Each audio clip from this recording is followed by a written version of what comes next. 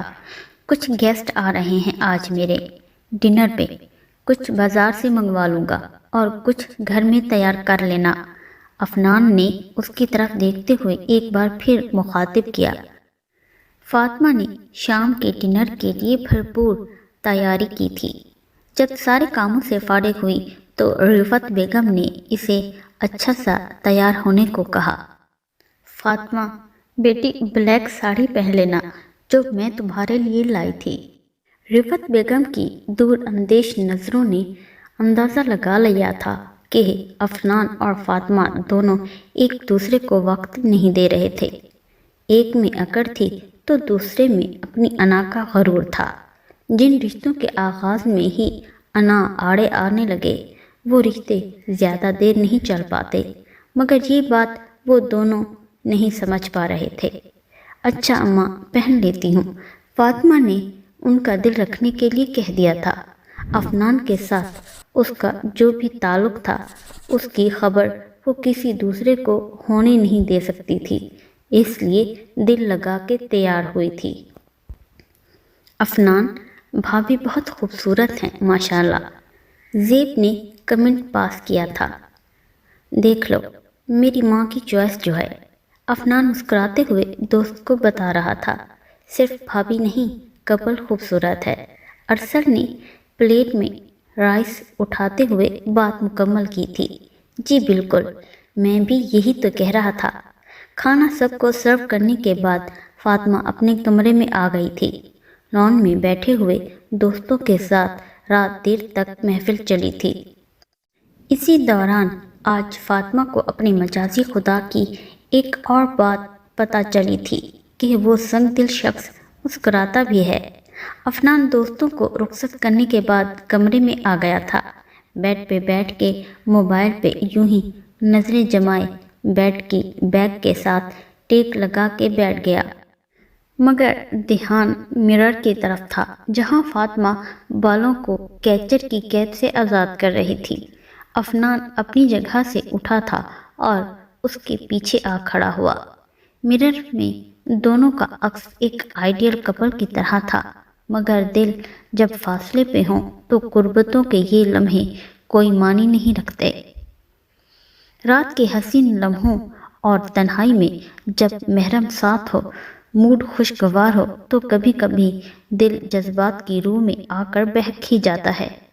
افنان نے فاطمہ کے قریب ہو کے اس کے کانوں سے گولڈ کے جھمکے خود اتارے تھے، مگر رات کے اس پہر وہ اپنی ہمسفر کے جتنے قریب تھا اس کی سانسوں کی تپش فاطمہ کو کنفیوز کر رہی تھی۔ کچھ لمحوں کے لیے دل نے اپنے مجازی خدا کی قربت کی خواہش ضرور کی تھی، مگر اگلے ہی لمحے دماغ نے دلیل دی تھی کہ ابھی نہیں، بیوی ہو تو بیوی ہی بن کے رہو۔ مجھے ادائیں دکھا کے اٹریکٹ کرنے والی عورت زہر لگتی ہے۔ افنان فاطمہ کے کندھے پہ سر رکھے کان میں سرگوشی کر رہا تھا۔ ابھی سے ہار گئے ہو؟ تم نے تو کہا تھا بہت مضبوط مرد ہوں، اپنے اعصاب اور نفس پہ قابو رکھنا آتا ہے، پھر اپنی ہی بیوی سے ڈر رہے ہو۔